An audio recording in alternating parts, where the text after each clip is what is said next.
Welcome to the Veil of Truth, your gateway to uncovering hidden insights and illuminating mysteries. I'm thrilled you've joined our global community. Whether you're watching from a bustling city skyline or a quiet countryside, we're glad you're here. Globe showing Europe, Africa, so tell me, where are you tuning in from today?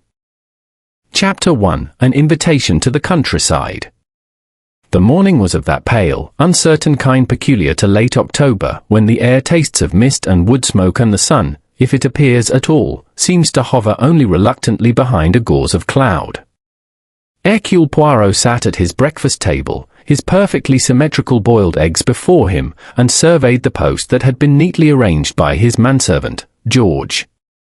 There were, as usual, several letters of admiration, 2 invitations to society luncheons, and 1 small envelope of thick cream paper, sealed with a curious red wax impression. Poirot's neat fingers lifted it with interest. "From Somerset," he murmured, studying the postmark. A place of quiet, of the countryside, of little dramas perhaps, but one never knows. Hastings, one never knows. His companion, Captain Arthur Hastings, looked up from the newspaper. "Another case, Poirot?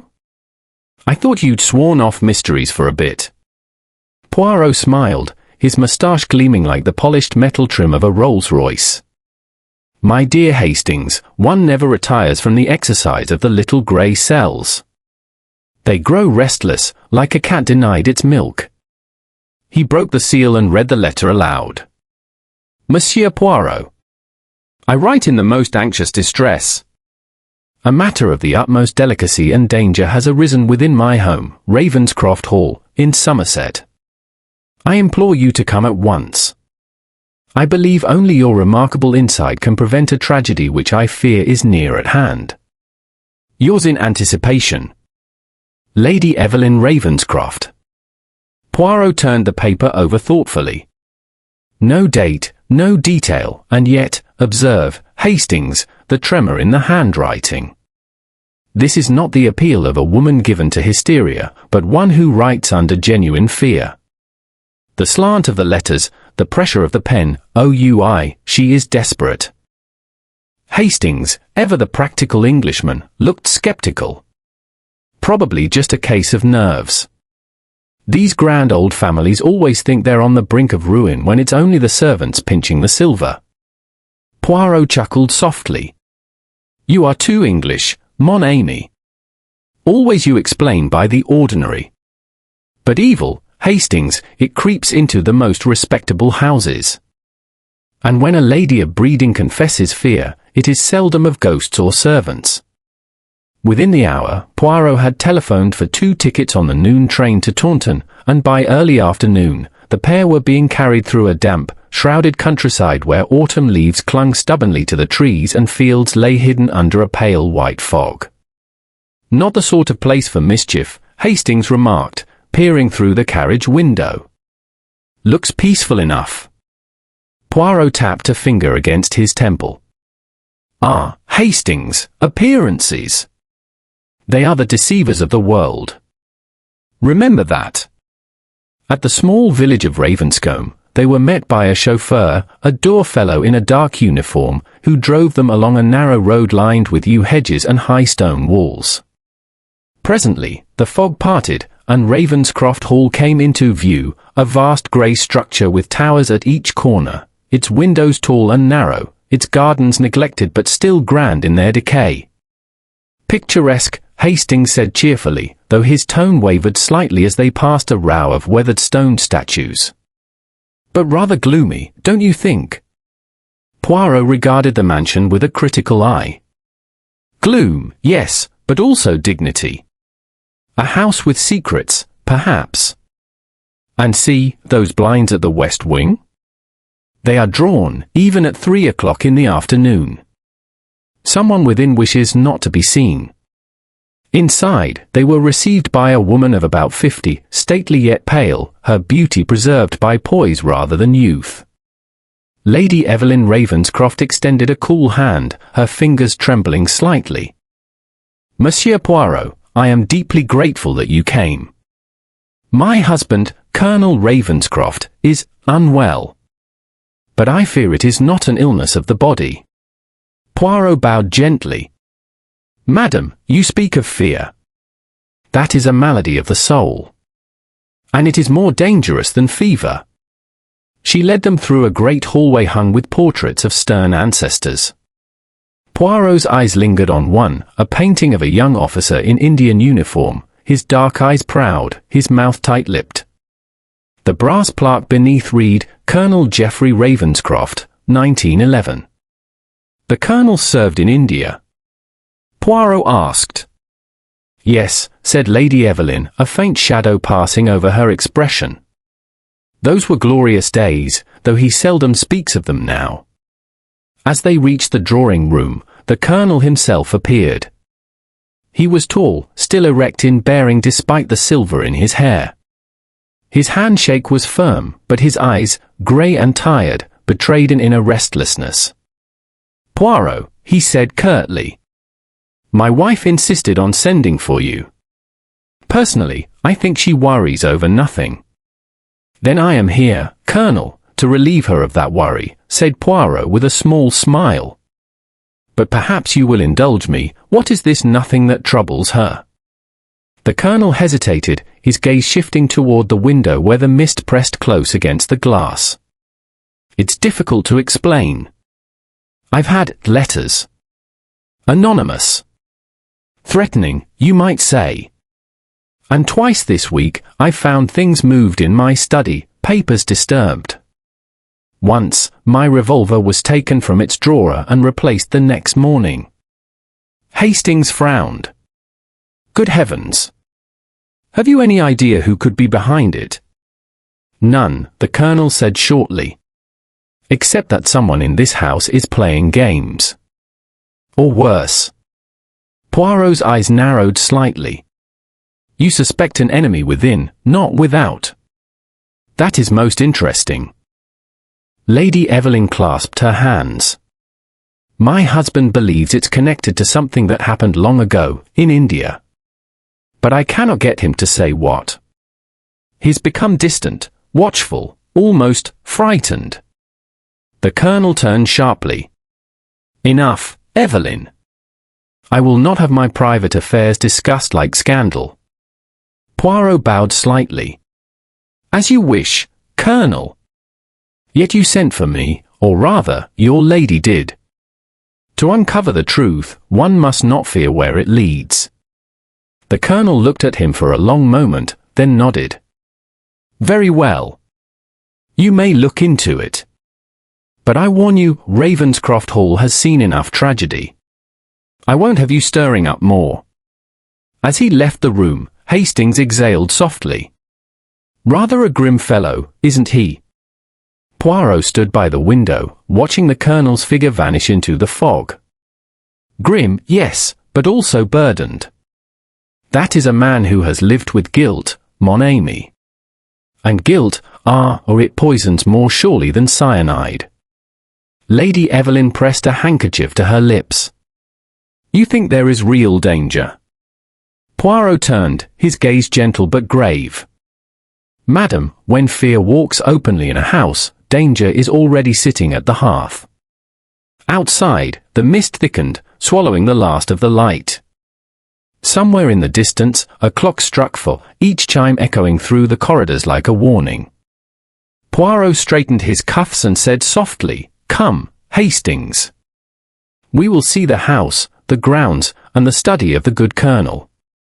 Before the shadows grow any longer."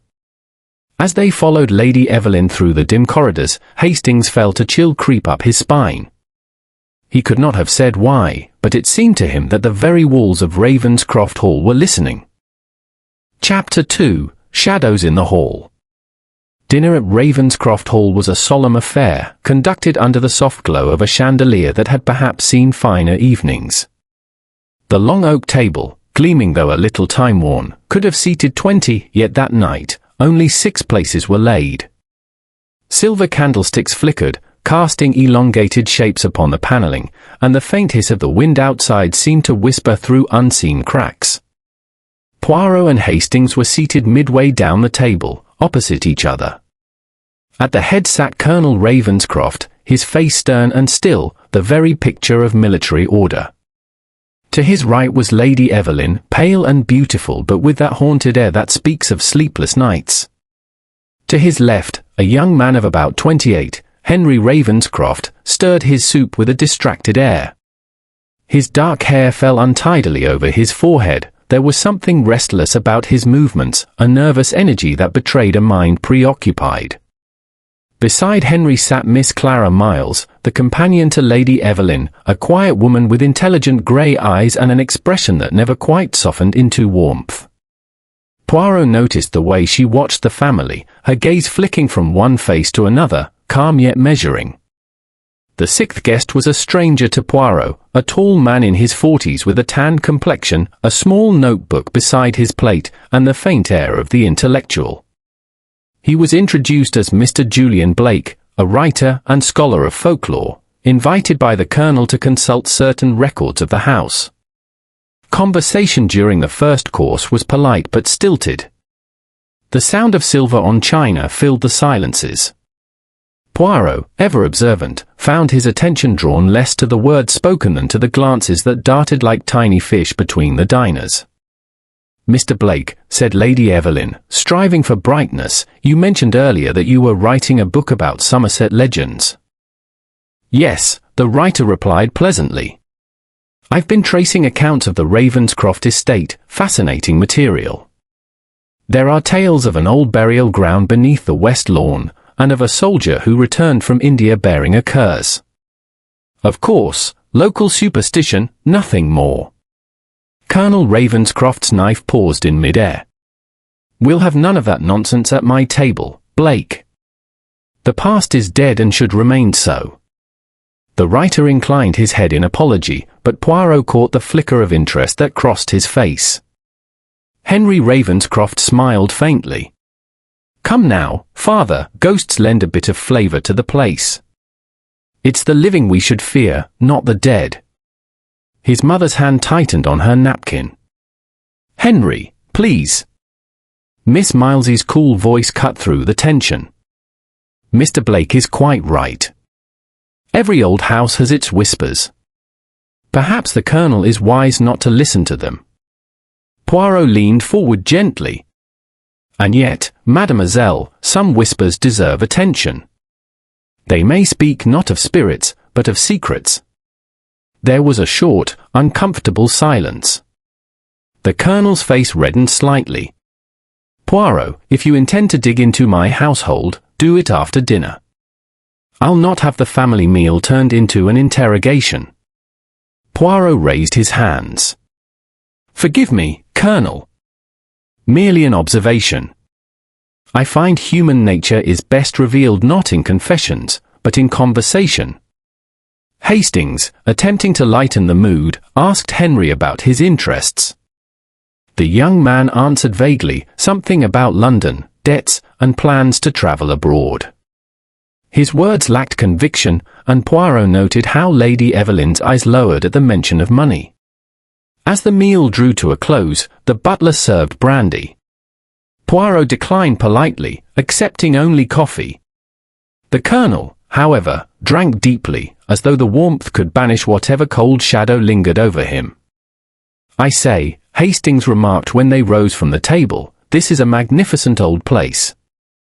Must be full of history." "Yes," Henry said dryly. "Too much of it, some would say." Later, as they gathered in the library, Poirot took in his surroundings with keen interest. It was a large, somber room, lined with shelves of military history and travel journals. A fire burned low in the grate, giving off more light than warmth. Above the mantelpiece hung a framed map of India, its edges yellowed with age. "Your study, Colonel?" Poirot asked. The older man nodded. "Yes. I do most of my reading and correspondence here." Poirot walked slowly around the room. On the desk lay an assortment of papers, a silver pen, and a small locked box. Beside it, a decanter of brandy and two glasses, one half full. Poirot's gaze lingered a moment too long, and the Colonel noticed. "An old habit," he said gruffly. A glass before bed helps me sleep.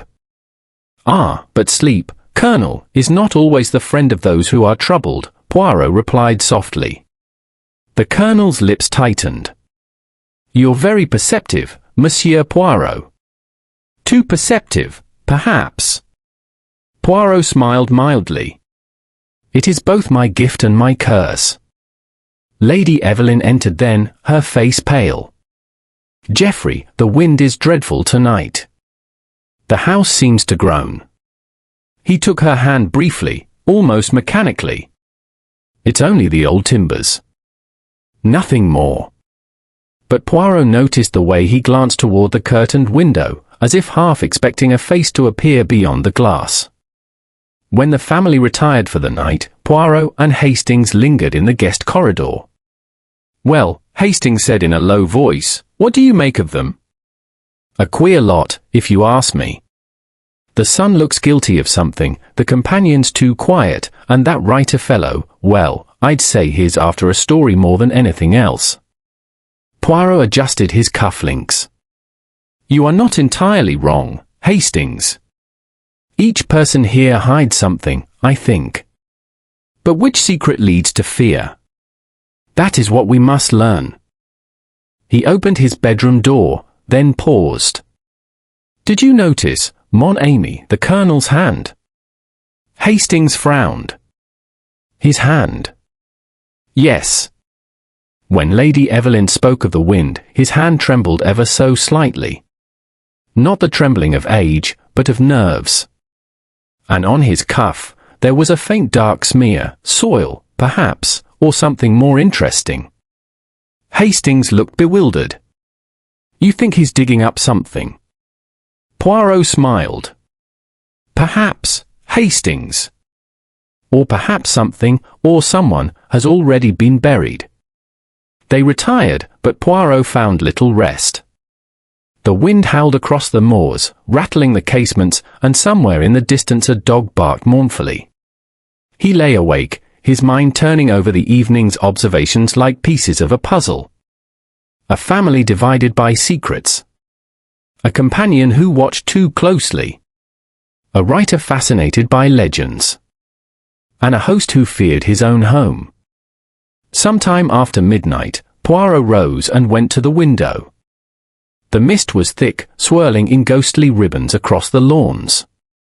From his vantage point he could see the west wing, the blind still drawn, though no light burned within.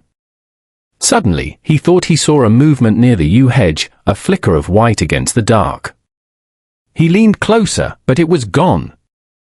Only the fog remained, thick and silent. Poirot drew the curtains, his eyes thoughtful. It begins, he murmured. Something stirs beneath the calm of Ravenscroft Hall.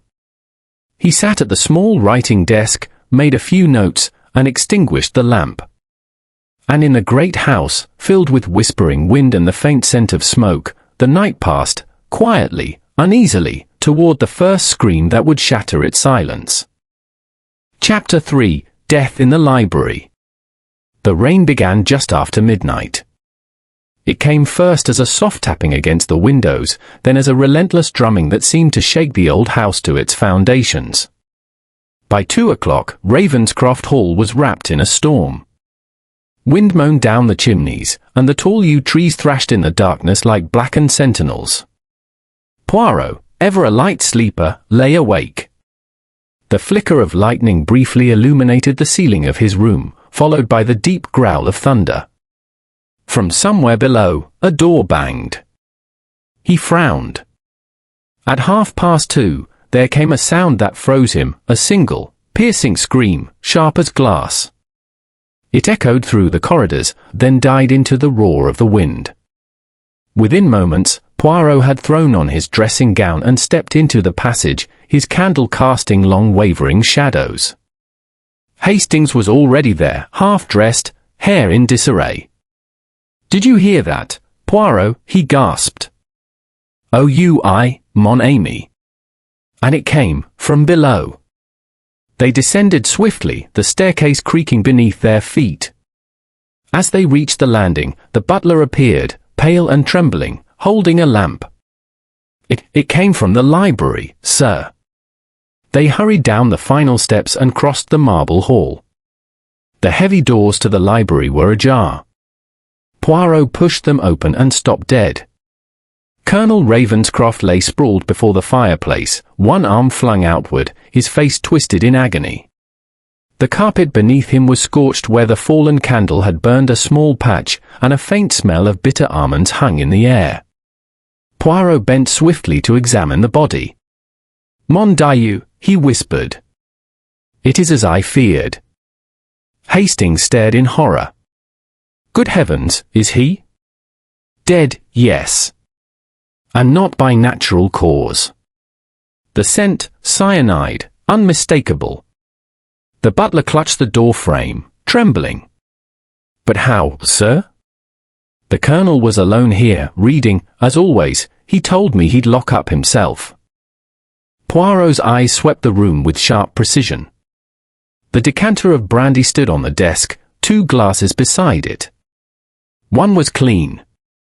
The other, half drained, bore a faint smudge of colour along its rim. Poirot raised it delicately. "Lipstick," he murmured. "But of what shade?" "Subtle, pale, like the one worn by Lady Evelyn."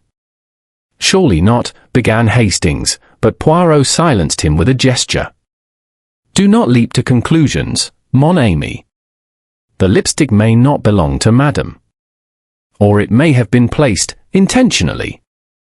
Lightning flashed again, throwing the scene into momentary brilliance, the tall shelves, the gleam of the decanter, the colonel's lifeless face, the window half open, curtains billowing inward like the breath of death itself. Poirot rose and crossed to the window. The latch was unfastened, but the sill was dry or strange, given the downpour. He peered out. The lawn below was a churn of mud, yet no footprints marked it. Whoever had entered, or left, had not done so by this route. "Curious," he murmured. "A window open in such weather, yet no sign of passage. This was no intrusion from outside. The danger, I think, was already within." Hastings fetched a blanket from a chair and gently covered the body. "Poor devil. He must have drunk it without knowing." "Perhaps," said Poirot softly. "Or perhaps he knew, and accepted it." The door burst open then, and Lady Evelyn appeared, her face ashen, her hair unpinned. Behind her came Henry, pale and shaking, and Miss Miles, wrapped hastily in a shawl. "Geoffrey!" Lady Evelyn cried, running forward. Poirot caught her arm just in time. "No, madam, you must not touch him." She stared at him, wide-eyed, lips trembling. "Poirot, what happened?" "He was well when we dined." "What is this?" "I fear it is death, madam, and not the gentle kind." Henry's voice broke. "Suicide? Is that what you're saying?" Poirot looked at him gravely. "It is too soon to say anything. But I will tell you what it is not accident." Miss Miles spoke then, her voice low but steady. "He was troubled, Monsieur Poirot. You saw it yourself. Perhaps he could bear it no longer." "Indeed, mademoiselle," said Poirot. "But even despair leaves its signature, and I do not see it here. Look, the glass, half full." The chair behind the desk pushed back roughly, as if he rose in sudden shock. "Suicide is calm, deliberate. This," he gestured to the scattered papers, "was not calm." Henry ran a hand through his hair. "Then someone killed him?" "But who?" "There's no one else in the house." Poirot's dark eyes glimmered. "No one, except those who were at dinner, mon cher. 6 souls. And one of them now lies dead." The butler returned, trembling. "Should I fetch the police, sir?" "Yes," Poirot said quietly. "Tell Inspector Barnaby in the village. He is competent, I think, though perhaps not imaginative." When the butler had gone, Lady Evelyn sank into a chair. "This house," she whispered, "is cursed. I told him the past would destroy us." Poirot watched her carefully. "The past, madam? You mean India?" Her eyes flashed to his. "He told you." Only that there was something that haunted him still. She pressed a handkerchief to her mouth and said no more. Inspector Barnaby arrived an hour later, a solid man with a ruddy face and the practical manner of one accustomed to plain facts. He examined the scene and quickly concluded, "Poison, by the smell. But whether self-administered or not, we'll know when the doctor comes." Poirot assisted quietly, making mental notes. He observed a small patch of damp soil near the hearth, odd, for there had been no flowers or plants nearby. He stooped and touched it lightly with a fingertip. It was clay, fresh and dark. "Someone has walked here from outside," Hastings said. Poirot shook his head. "No, the shoes of the deceased are clean. But see, the pattern, irregular, as though a piece had dropped from something, a pot, perhaps. Or the heel of a shoe." The inspector scribbled in his notebook but seemed unconvinced. "All the same, the window was open. I'd wager someone slipped in and out unseen." Poirot smiled faintly. "Ah, you English policemen, always you look for footprints. But sometimes the most telling mark is the one that is not there." He replaced the brandy glass on the tray and folded his arms. "Whoever killed Colonel Ravenscroft planned it well. The poison must have been placed in his drink after the bottle was poured. See, the decanter itself is clean. And the glass beside it, untouched. So, one poured, one poisoned. And yet the Colonel drank alone." Hastings frowned. "Then someone must have come to him here, perhaps to talk, and left before he died." Poirot nodded slowly. "Just so. And that someone wore lipstick, Hastings. Delicate, pale, like a whisper of colour." Lady Evelyn turned away. As dawn crept through the windows, the body was removed, and the household stood silent in the drawing room. The storm had passed, leaving a grey light over the moors. Poirot stood apart, gazing into the fire. Hastings came to his side. "What now, old chap?" "Now, mon ami," said Poirot softly, "the real work begins. There is murder in this house. But it is not the work of a madman or a stranger. It is born of something old, something festering beneath the surface." He turned, his eyes bright and sharp. "We must search for what lies beneath the respectable calm of Ravenscroft Hall. For when one scratches the Polish, Hastings, one may find blood." A gust of wind rattled the window pane, and in the sudden silence that followed, the great clock in the hall began to strike 4. Its chime echoed through the corridors, heavy and final, as though tolling not merely for the Colonel, but for the secrets that would soon rise from their graves. Chapter 4: The Web of Suspicions. Morning broke over Ravenscroft Hall with an uneasy stillness. The storm had passed, but its memory lingered, the lawns drenched, the sky a dull pewter, the air heavy with the scent of wet earth and decay. Within the house, conversation moved in hushed tones, footsteps echoed cautiously in the corridors, as though the very walls were listening. Poirot took breakfast in the small morning room with Hastings, whose appetite had been ruined by the events of the night. Poirot, however, was serene, trimming the edge of his toast with delicate precision. "My dear Hastings," he said, buttering with care, "you English are at your worst after a crime. You brood, you whisper, you walk as if the house itself might shatter. But order must be restored, even to the breakfast table." Hastings sighed. "I can't see how you can eat after what we saw. The poor Colonel are murdered under his own roof." Poirot set down his knife. "Precisely under his own roof, mon ami. Which is the heart of the matter. A murderer who kills within a home does not come from without. He, or she, is already part of the household. Before Hastings could reply, Inspector Barnaby entered. His boots were muddy, his expression grim. "Well, Monsieur Poirot, I've had a word with the doctor. Cyanide, no doubt about that. Quick acting. We'll send the glass and decanter for chemical testing, though I'd bet my pension the poison was in the brandy." Poirot inclined his head. "And what of the family, Inspector?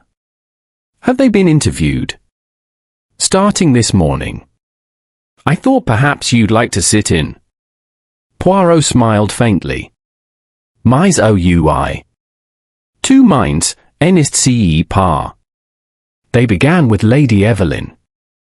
She entered the small study where Barnaby had set up his temporary command like a woman walking into a confessional. Her eyes were reddened, though her composure remained intact. "Madam," Poirot said gently, "I know it is painful, but we must ask you to recount last evening." She folded her hands in her lap. "After dinner, Geoffrey went to the library, as was his habit. I retired early, for my head was aching. I heard the storm but nothing else until the scream." "You did not see him again after dinner?" "No. He seemed distracted. He often was these days." Poirot leaned forward slightly. "Forgive me, madam, but did you and your husband quarrel?" A faint flush rose in her cheeks. "We had differences. He had been troubled lately. I wished him to speak of it, but he would not." "Was it something connected with his time in India?" Her eyes flickered. "He told you that?" "He implied as much." Lady Evelyn hesitated. "There were things he regretted. I do not know the details. But he had received letters recently, anonymous. They disturbed him deeply." Poirot exchanged a glance with Barnaby. "These letters, have you them still?" "I believe they are in his desk in the library." Poirot inclined his head. "Merci, madam. That will be most helpful." As she rose, Poirot's eyes fell on her handkerchief, white linen, faintly scented, with a trace of pale rose lipstick. He said nothing but noted the detail in silence. Next came Henry Ravenscroft. He entered briskly, but his confidence wavered under Poirot's steady gaze. "You were in your room when the scream was heard, monsieur." "Yes," Henry said quickly. "I was reading." Poirot's brows lifted. "At 2:30 in the morning." He coloured. "I couldn't sleep. The storm, you know." "You had no cause to go to the library last night?" "None." "Your relationship with your father, was it good?" Henry's mouth tightened. "He was difficult. A fine man, but proud. He had little patience with me." "Perhaps he disapproved of your life in London?" "Gambling, debts." Henry's eyes flashed. "Who told you that?" "Mais non, I tell myself. A man who looks tired before 30 is a man pursued, perhaps by creditors." Henry gave a short laugh, more bitter than amused. "If you must know, yes, I've been foolish. But my father wasn't the kind to help. He'd rather see me sink than admit the family name was tarnished." "Yet you loved him." The young man hesitated. "In my way, yes. But I won't pretend we understood each other." Poirot regarded him for a moment. "You have your mother's eyes, Henry. She fears for you." Henry looked away. "She always does." When he had gone, Barnaby grunted. "Hot-tempered, defensive. He could have done it if he thought he'd get the money sooner." Poirot shook his head. "Perhaps. But passion is rarely the friend of poison.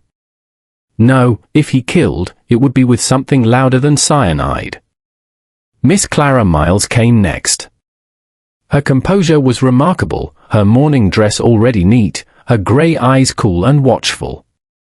"Mademoiselle," Poirot began, "You were companion to Lady Evelyn for how long?" "5 years," she replied.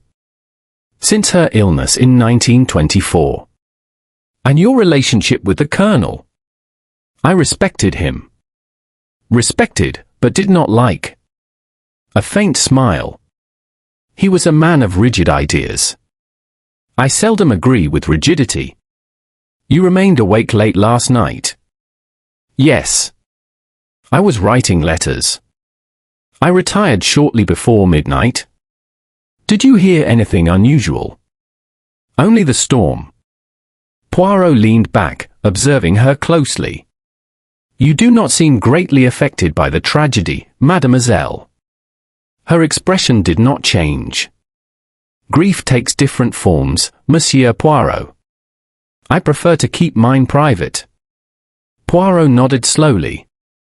"And these letters you wrote, were they of business or friendship?" "Private correspondence," she said curtly. When she had gone, Hastings whispered, cold as marble, "That one. You think she could have done it?" Poirot's eyes glinted. "She is clever, Hastings. Too clever, perhaps, for comfort." Mr. Julian Blake, the writer, was the last of the principal witnesses. He entered with his notebook in hand, clearly fascinated rather than frightened. "I scarcely knew the man," he said earnestly. "We spoke of India, that's all. I had been studying the old regimental records. The Colonel seemed startled when I mentioned certain names, said I was prying into things best forgotten." "Which names?" Poirot asked. "An Indian servant, one Rafik, who died under mysterious circumstances. It was said the Colonel was involved, though the story was hushed up." Poirot's expression did not change. "And did you discuss this with Lady Evelyn?" "No. She avoided me. I think she disliked my questions." "Quite natural," Poirot murmured. "The past, Monsieur Blake, is like an old wound. Press too hard, and it bleeds again." When the interviews were concluded, Poirot returned to the library. The room had been tidied, but the faint odor of almond still lingered in the air. He seated himself at the Colonel's desk and examined the drawers. In the third, beneath a pile of correspondence, he found 3 anonymous letters, typed, unsigned. "You will not escape the truth forever. Confession brings no peace for a man who kills. The grave in India will not stay shut." He sat back thoughtfully. "So, the ghost is not in the garden, but in memory." Hastings entered quietly. "Anything new, old chap?" Poirot smiled faintly. "Everything is new, Hastings, if one observes correctly. Consider the Colonel's glass ball lipstick. Lady Evelyn's, perhaps, but then, why would she share his brandy at 2 in the morning? The son has debts but not cunning. The companion is calm, too calm. The writer digs in graves, literal and otherwise. And somewhere between them lies the truth." He rose, straightening his cuffs. "This murder, my friend, is like a spider's web. Pull one thread, and all the others tremble. We must see which thread leads to the center." He glanced toward the window, where the mist had begun to creep back across the lawn. "I think, Hastings, the past is returning to Ravenscroft Hall, and it will not rest until it has claimed another." Chapter 5, Whispers from the Past. The following day dawned cold and colorless, the landscape outside Ravenscroft Hall veiled in mist so thick that the hedges seemed to dissolve into the air. Inside, the house was heavy with silence, the kind that follows tragedy, when voices drop instinctively and every creak of the floorboard sounds like an intrusion. Poirot, as ever, was immaculate. His shoes gleamed, his moustache was faultlessly waxed, and his grey eyes shone with quiet thought. He breakfasted alone, reading the Morning Post with a delicate hand, though his mind was clearly elsewhere. When Hastings joined him, looking pale and still unsettled, Poirot merely gestured to the chair opposite. "You did not sleep well, mon ami." How could anyone sleep with murder in the house? Hastings muttered. Poirot smiled faintly. You are romantic, Hastings. Murder is not a ghost that walks the corridors. It is an idea, a motive, made flesh. But do not be afraid. The killer has already played his hand, now he must wait for mine. Hastings shook his head. I wish I had your calm, old chapter. Calm, Poirot said softly, comes from order. And order, I find, even murder obeys. After breakfast, Poirot requested permission to examine the Colonel's private study more thoroughly. Lady Evelyn granted it, though her face was pale and drawn. Do as you must, Monsieur Poirot, she said quietly. If truth is to come out, let it come swiftly. The study was as they had left it, with the scent of polish and smoke, the shelves heavy with books of empire and conquest. But now, in daylight, Poirot noticed details he had missed before. The edges of a small rug were turned slightly, as though something had been moved beneath it and replaced in haste. The fire grate was spotless, too spotless for a man accustomed to tending it himself. And on the desk lay the remnants of sealing wax, recently used. Poirot knelt by the rug, lifting one corner. There was nothing beneath save bare wood, yet he smiled slightly, as if confirming a private suspicion. Hastings looked on in confusion. You found something? Not yet, Poirot murmured, but I am listening. This room speaks, Hastings, it whispers, if one knows how to hear. He moved to the bookshelf and withdrew a heavy volume, The Campaigns of 1910 to 1912, India and the Frontier. A folded paper slipped from between its pages. Poirot unfolded it carefully. To the Honourable Colonel Ravenscroft. You thought your sins buried. But I have the proof. Unless a sum of £2,000 is paid within the week, your name, and that of your regiment, shall be disgraced. A friend. Blackmail. Hastings exclaimed. Poirot nodded. Just so. And this friend, I think, perhaps, he was no stranger to the household. Poirot requested an audience with Lady Evelyn later that morning. She met him in the small parlour, the curtains drawn halfway against the dim light. Her expression was weary but resolute. You have discovered something, she said quietly. I can see it in your eyes. Oh, madam. The letter of blackmail. She flinched, then bowed her head. So you know. I know enough to see that you have suffered, said Poirot gently. But not yet enough to judge who caused that suffering. Lady Evelyn rose and went to the window, gripping the sill. It began in India, many years ago. Geoffrey was stationed near Calcutta. There was an incident. A young native servant, a boy, was found dead near the officers' quarters. Geoffrey was accused, unjustly, I believe, though I never knew all the details. The army silenced it, the matter was handled. But he never recovered from it. Her voice trembled. He told me once that guilt was like dust, it never leaves the skin. I thought he meant remorse. But later, letters began to arrive. Demands. Threats. He tried to keep them from me, but I knew. And I fear, oh, God, I fear that whoever wrote them has done this. Poirot's eyes were sympathetic but searching. And did you ever see one of these letters before last night? Only once, she whispered. Months ago. I burned it. I thought it would end the matter. Poirot regarded her for a long moment. And Miss Miles, she was with you during that time? Yes. She took dictation, kept my accounts. She is loyal, or so I believed. Poirot inclined his head slightly. Merci, madam. You have been most frank. One final question, had your husband enemies in England? Only his own conscience, Monsieur Poirot. Later that afternoon, Poirot sought out Miss Clara Miles. He found her in the garden, though the air was chill and the path still slick with rain. She stood beside a small brazier, feeding it with torn paper. "Bon après-midi, mademoiselle," Poirot said pleasantly.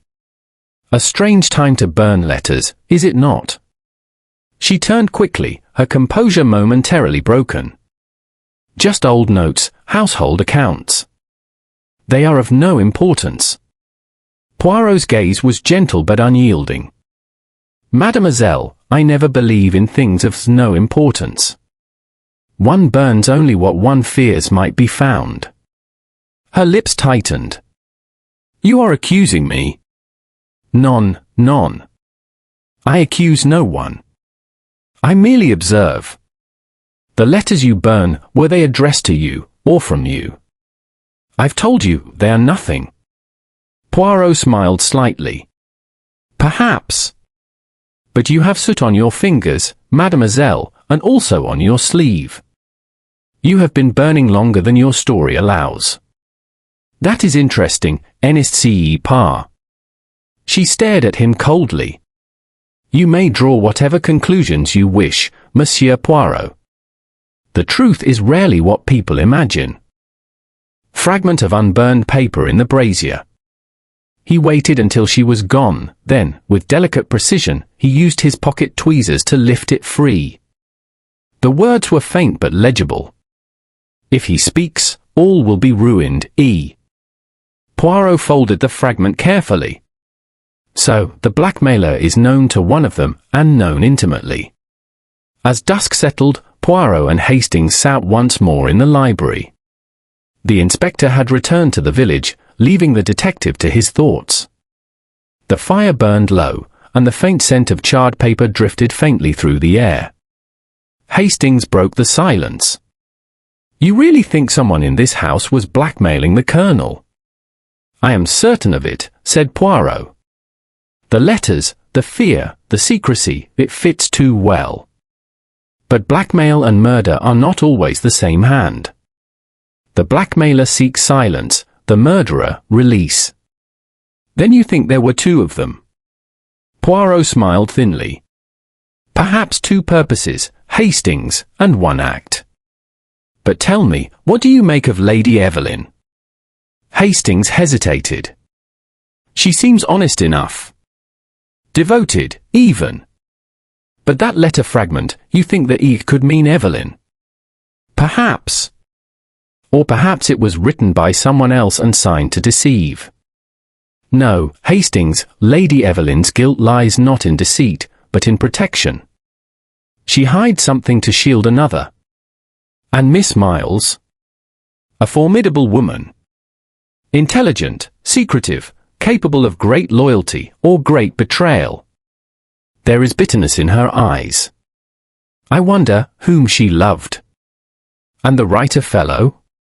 Poirot's moustache twitched. "Ah, Monsieur Blake. He digs too eagerly in the past. It is dangerous to disturb graves, sometimes the dead object." He rose and gazed into the fire. "This house, Hastings, is a web woven of fear and memory. Each thread connects to India, to that long-ago death. And until we find which thread was pulled first, we cannot know who caused the Colonel's." He turned, his voice soft but certain. "But I tell you this, the murderer will not rest.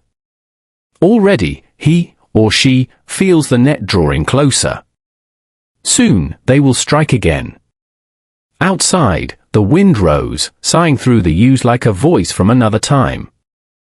And in the flicker of the firelight, Poirot's sharp eyes gleamed like polished glass, calm, patient, and utterly certain that the darkest truth of Ravenscroft Hall was yet to come.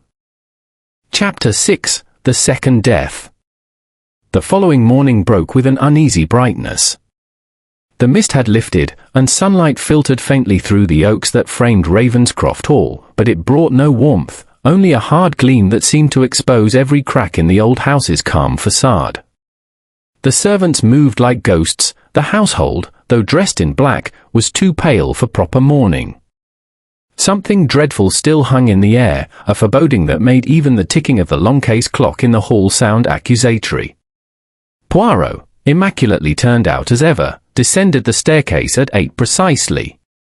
His sharp gaze missed nothing, the hurried whisper of a maid to another, the faint tremor in the butler's hands as he poured the tea. "Mon ami," Poirot said to Hastings as they took their breakfast, "do you feel it? The stillness, it is too deep. The murderer, I think, has not yet finished his work." Hastings shuddered. "Good heavens, Poirot, you can't mean there'll be another murder." Poirot spread marmalade delicately on his toast. "When one kills for fear, Hastings, one must kill again for silence." Before Hastings could reply, a scream cut through the quiet like a blade. It came from the east wing, the servants' passage. Chairs scraped, footsteps thundered, and Poirot was on his feet in an instant. "Come, Hastings." The curtain rises for the second act. They reach the narrow corridor outside the guest rooms. A maid, trembling violently, stood clutching the doorframe of the small sitting room adjoining Lady Evelyn's quarters.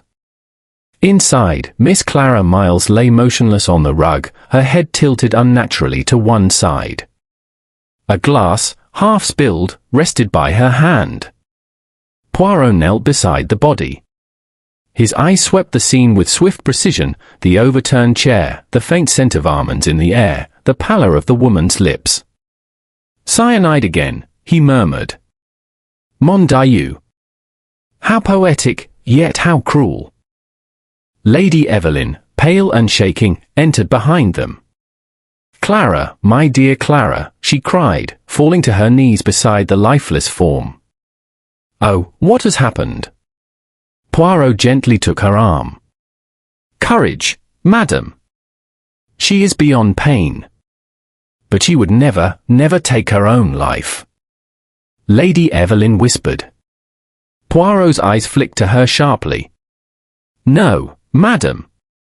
I do not think she would." Inspector Barnaby arrived moments later, red-faced and breathless. "Another death? Good heavens, man, this place is cursed." "Cursed, no," said Poirot quietly. "But haunted, by guilt, by fear, by a truth long buried." Barnaby frowned. "You think this wasn't suicide?"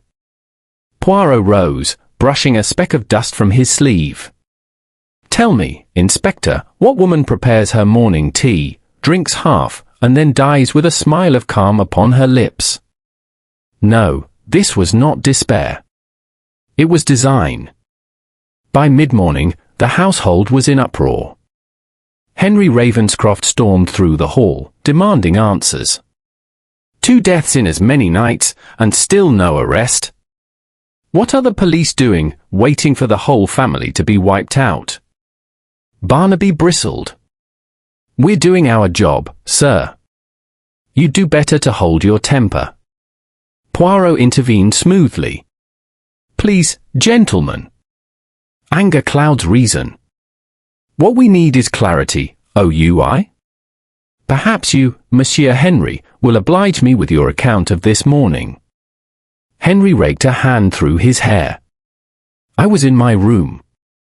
I heard the scream, same as everyone. I rushed down, found the servants wailing. That's all." Poirot's gaze lingered. "You had no conversation with Miss Miles last night?" "No. Why should I?" Poirot smiled faintly. "Why indeed? Except that she was the only one in this house who knew of your father's financial dealings, and of your debts." Henry flushed crimson. "That's a damned lie." Non, said Poirot softly. "It is not a lie. It is merely inconvenient. There is a difference."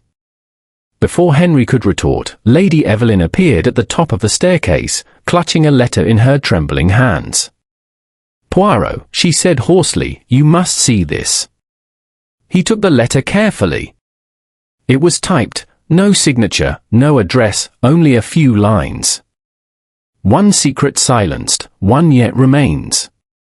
Stop your questions, or death will come again." Barnaby swore softly. "A threat, then? So the killer's still among us?" Poirot folded the letter neatly. "Just so. And now, I think, he grows desperate." That afternoon, Poirot requested all the household to assemble in the drawing room. The air was tense, brittle as glass. Lady Evelyn sat rigidly by the fire, Henry stood at the window, fists clenched, Julian Blake scribbled nervously in his notebook, while Inspector Barnaby loomed watchfully in the corner. Poirot stood by the hearth, calm, composed, his voice low but commanding. "Miss Amos, 2 lives have been taken, one, perhaps, in fear, the other, to silence fear.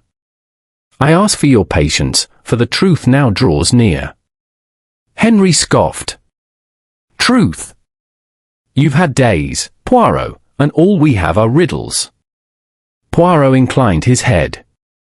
"A riddle, perhaps, but one whose answer may soon hang you, Monsieur Henry." Lady Evelyn gasped. "No. You cannot mean my son." Poirot raised a hand. "I mean nothing yet, madam. But consider, your husband was blackmailed, someone within this house knew of his guilt in India. That someone had access to his study, to his papers. They feared exposure, and so they killed. Now, the companion who might have revealed them is also dead." His gaze turned to Julian Blake. "Monsieur Blake, you spoke of your research into the Colonel's past. Tell me, who gave you your information?" Blake hesitated. I received some notes. Anonymous, through the post. Copies of letters, army records. I assumed they came from a public archive." Poirot's eyes glinted. "Non, monsieur. They came from within this house. Only one person could have known such details, the person who handled the Colonel's correspondence. That person was Miss Miles." A murmur ran through the room. But Lady Evelyn stammered, "If Clara sent those letters, why kill her?" Poirot's voice softened. "Because she knew too much. She had begun to suspect her partner in this scheme." "Partner?" Barnaby said sharply. "So there were 2 blackmailers?" "OUI, Inspector, 2. One who wrote the letters, and one who provided the information. But only one had the courage, or the desperation, to kill." His gaze turned now to Henry. "Monsieur Ravenscroft, you were in debt, yes? You knew your father would not pay. You discovered Miss Miles was blackmailing him, and you saw your chance. If she were exposed, the scandal would ruin the family, but if your father died before discovery, you would inherit his estate and silence the shame." Henry's face went white. "That's insane. You have no proof." Poirot smiled faintly. "Ah, but I have logic. The brandy decanter from which your father drank was kept locked in the sideboard, whose key was in your pocket, n'est-ce pas? You yourself fetched it after dinner. Only you could have tampered with it." The young man staggered back. You can't prove." Poirot held up a small silver key. "But I can. It was found in Miss Miles's hand this morning. A message, perhaps? Or an accusation. Either way, it was not hers." Lady Evelyn rose, trembling. "Henry, tell me it isn't true." He opened his mouth, but no words came. Then, with a strangled cry, he fled from the room. Barnaby leapt after him, shouting for his men. Poirot sighed softly, turning to Hastings. "It is always thus, mon ami. The murderer thinks to escape justice, but he forgets, guilt leaves footprints even the smallest of grey cells can follow." An hour later, Henry Ravenscroft was found in the stables, a revolver at his side. He was alive, but only barely. The confession, found beside him in trembling script, told the rest, how he had discovered Miss Miles's scheme, poisoned his father to stop the scandal, and later killed her when she hinted she might expose him. When Barnaby carried the note to Poirot, the detective merely nodded. "It is finished," he said quietly. "But there is no triumph in it, only sorrow. For guilt, once awakened, never truly dies. It merely changes its host." Outside, dusk gathered over Ravenscroft Hall once more. The wind stirred through the yews, carrying away the last whispers of deceit. And Poirot, standing at the window, looked out upon the grey horizon with melancholy grace. "Justice," he murmured, "is a curious thing, Hastings. It restores order, yes, but never peace." Chapter 7: The Confession and the Past Revisited. The grey November dawn found Ravenscroft Hall sunk in a hush of exhaustion. The event of the previous day had drained every living soul within its walls. Lady Evelyn had not slept, her eyes were hollow, her face drawn tight with grief. In the library, the curtains remained closed, and the house carried the oppressive air of aftermath, the stillness that follows calamity. Poirot stood by the fireplace, gazing into the dying embers as Inspector Barnaby entered. "He's awake," the inspector said gruffly. "Weak as a kitten, but the doctor says he'll pull through. He asked to see you, Monsieur Poirot." Poirot inclined his head gravely. "It is well. The truth must have its voice, even if that voice trembles." Henry Ravenscroft lay propped up in bed, his face pale against the white linen. His hands, once restless, now lay still upon the coverlet. When Poirot entered, he gave a faint, bitter smile. "So it's you," he murmured. The little man with the sharp eyes. "I suppose you've come for my confession." Poirot drew up a chair beside him. "Non, monsieur. I have come for the truth. A confession without understanding is a shadow, not the thing itself." Henry gave a short laugh that turned quickly to a cough. "You always have to know everything, don't you?" "Only that which restores order to chaos," Poirot said gently. "Tell me, Henry, why did you kill your father?" Henry's eyes closed. When he spoke, his voice was low, almost detached. "I didn't mean to, at first. I swear it. I only wanted to frighten him, to make him see what he'd done to us. The debts, the shame, the endless silence about India, all of it hung over us like a curse. And he was proud. He would rather see me ruined than admit he'd done wrong himself." Poirot watched him closely. "So you poisoned his brandy?" Henry nodded weakly. "I'd seen the cyanide in his cabinet, he kept it for cleaning specimens," he said. "I thought, a small dose, enough to make him ill. But I misjudged it. He died too quickly. And when I saw him, God help me, I realized there was no going back." He turned his face away. Then came Miss Miles. She knew. She'd been watching me for weeks. She said nothing at first, only hinted that she could protect Emmy for a price. I gave her what I could, sold my watch, borrowed from servants, but she wanted more. She said she'd go to the police. I panicked. I went to her room that morning to plead, to beg her to stop. She laughed. And then... His voice broke. Then I saw the open bottle of tonic. I poured in the poison. It was over in minutes. Silence filled the room. Poirot's face was expressionless, but his eyes, when he spoke, were touched with sorrow. "2 lives ended, monsieur, and yet your words tell me only of fear. It was never greed, was it? It was the past, the weight of your father's guilt that crushed you."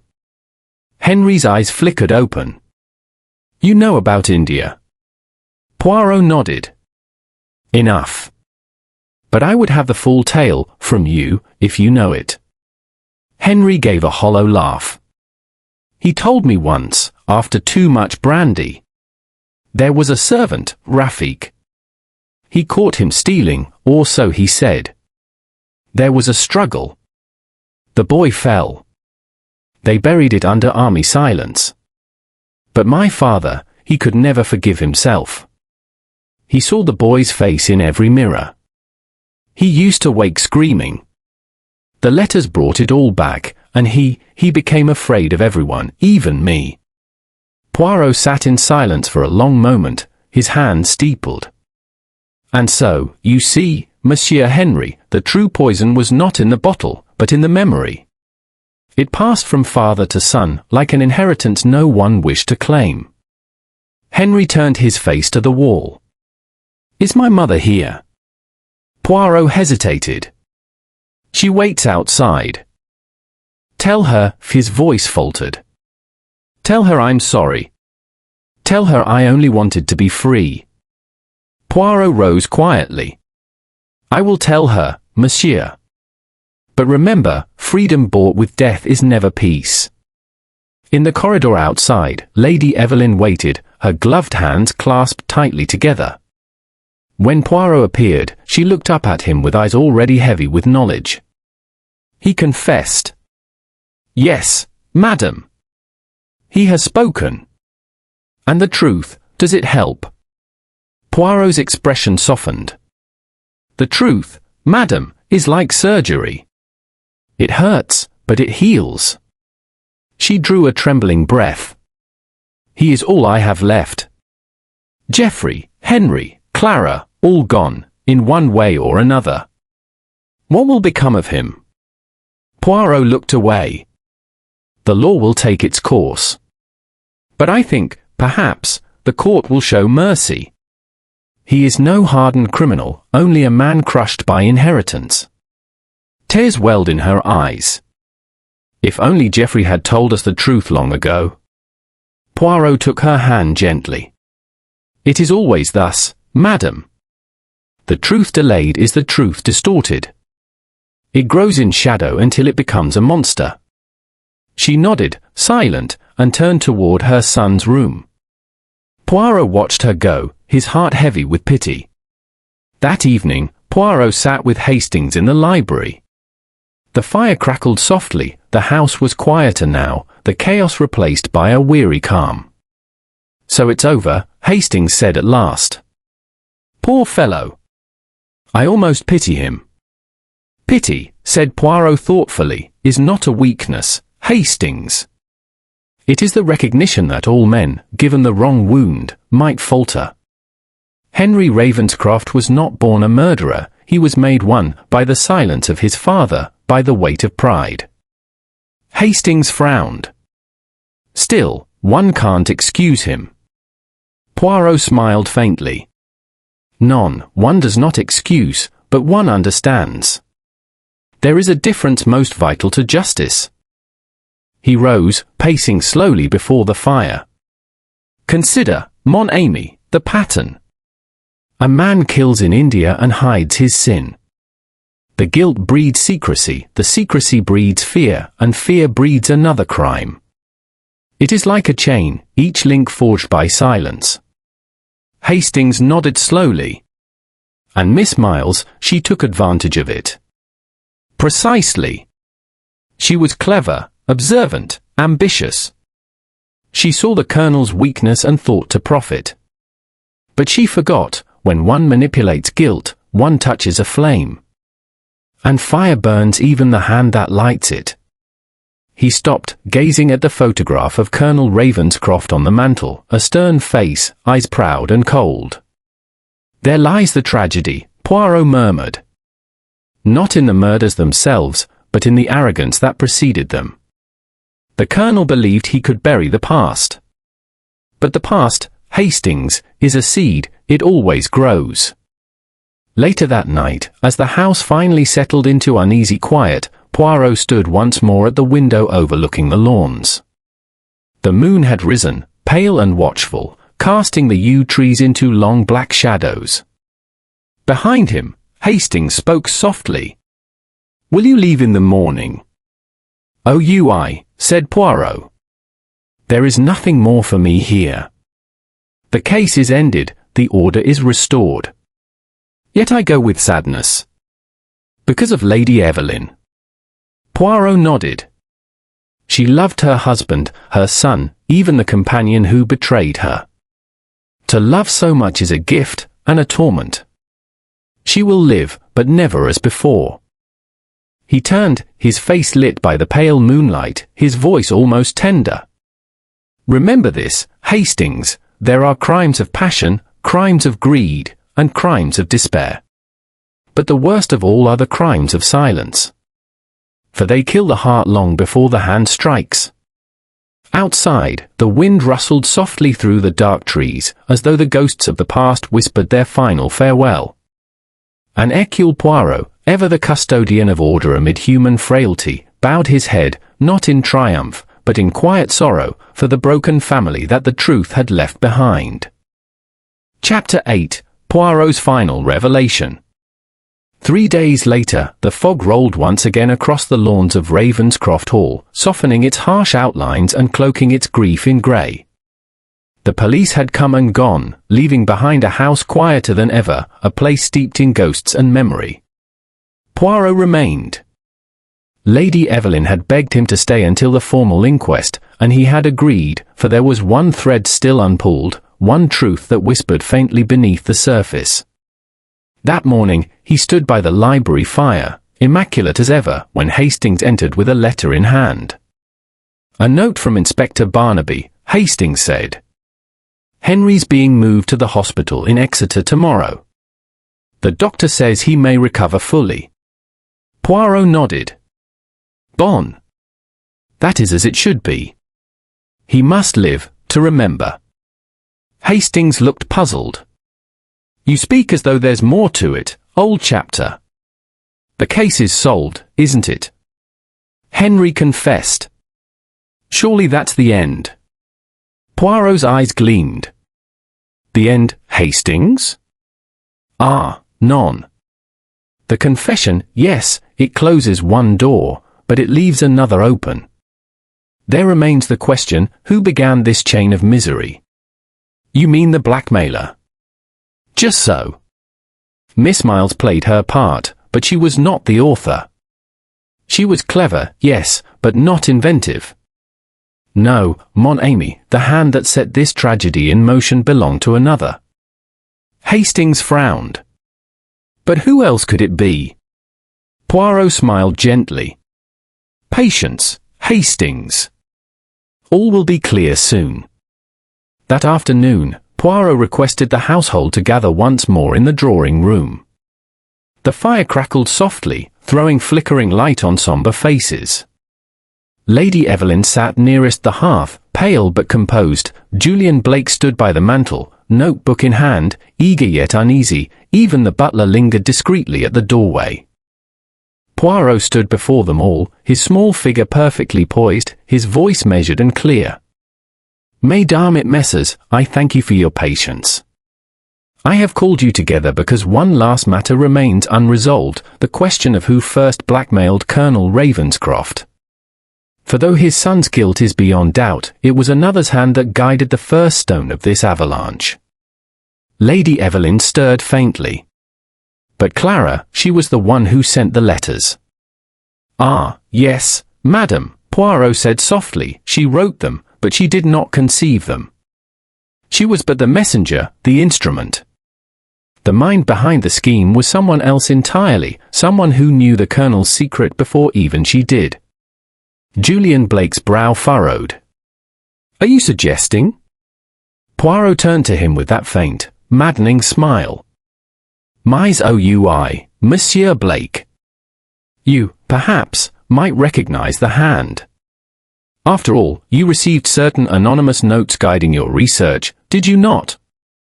Those notes came from within this house. Blake's face went pale. Are you accusing me? I accuse no one, Poirot replied softly.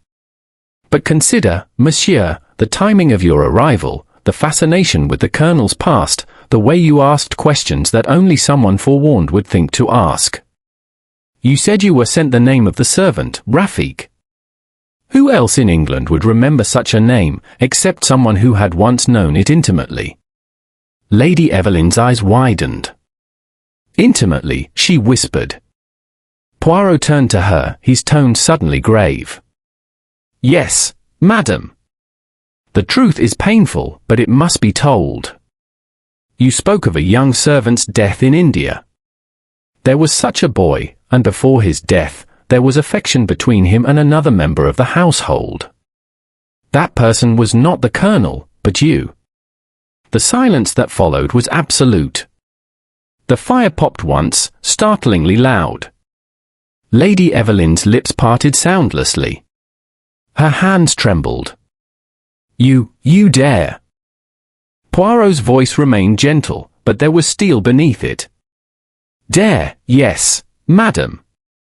Because truth demands courage. The boy, Rafik, was fond of you. He was kind, devoted. Your husband, proud and jealous, discovered this, and in his rage, struck the boy. It was not murder by intent, but the deed was done. He buried the truth beneath official silence. And you buried it beneath your own guilt. Her breath came shallowly. How could you know that? From your eyes, madam. From the way you spoke of India, not with bitterness, but with sorrow. From the fragment of burnt paper in Miss Miles's brazier, if he speaks, all will be ruined, That did not stand for Evelyn the victim, but Evelyn the keeper of the secret.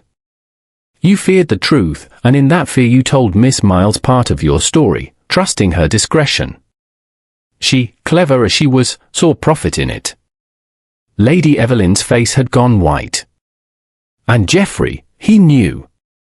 Yes, Poirot said softly. He learned the truth years later. It was not his own guilt that haunted him, but yours. He feared exposure would destroy you both. So he endured the letters in silence, hoping the blackmailer would tire. But the strain broke him, and when your son found out, tragedy followed. Tears slipped down her cheeks, silently, as she whispered, so it was all for nothing. All this, because of one moment, long ago. Poirot bowed his head slightly. It is always so, madam. The smallest pebble starts the largest avalanche. But you must not think too harshly of yourself. Love, guilt, pride, these are the elements of tragedy. You were not wicked, only human. Hastings, deeply moved, spoke hesitantly. Then, Miss Miles blackmailed the colonel, but the true secret was Lady Evelyn's. Precisely, said Poirot. She confided a fragment, Miss Miles twisted it into a weapon. When Henry discovered the letters, he believed his father guilty of some great crime, not knowing it was his mother's sorrow that lay behind it all. He killed to protect what he thought was honor, and so the circle closed. Lady Evelyn covered her face with trembling hands. Oh, God, what have I done? Poirot's expression softened. You have done what all who love deeply have done, madam, you have suffered in silence. But now, at last, the silence is broken. That is your absolution. He turned to the window, gazing out at the fog-draped lawns. This house has seen much pain. Yet perhaps now, it may know peace. Later, after the others had gone, Poirot lingered alone in the library. Hastings joined him, still shaken. Good Lord, Poirot, he said quietly, I never imagined it. Poor Lady Evelyn, how she must have lived with it, year after year. Poirot nodded gravely. Yes, mon ami. That is why she fascinated me. Her grief was too deep for recent sorrow. It had roots in something older, darker. He stooped to straighten the papers on the desk, the colonel's diary, the letters, the fragments of a life unraveled. The world sees crime as an act, he murmured. But I see it as a chain of causes, pride, secrecy, guilt. Once begun, it drags down all who touch it. Hastings sighed. You'll never stop seeing patterns, will you? Poirot smiled faintly. None. For patterns are the soul of order, and order, Hastings, is all that stands between man and his chaos. He took up his hat and gloves. Come, mon ami. Our work here is done. As they stepped out into the damp November air, the fog parted briefly, revealing the river glinting faintly in the distance. Poirot paused, gazing toward it. Do you see, Hastings? The river carries all away, the poison, the guilt, the secrets. Yet always it returns, calm, untroubled. So too must life return to Ravenscroft Hall. He straightened his cuffs, and a faint, wistful smile curved his lips. But for some of us, the ghosts we uncover never quite leave. Ah well, it is the price of seeing too clearly, is it not? They walked down the drive together, the great house receding into the fog behind them, its windows like tired eyes closing at last. And in that quiet moment, as the mist folded over the path, Hercule Poirot, the little Belgian with the great mind, looked back once more, murmuring softly. It is finished. Order restored. But oh, les pauvres cœurs, the poor hearts left behind. And with that, he turned, his polished shoes clicking steadily against the damp gravel, the perfect picture of poise amid the ruins of human frailty.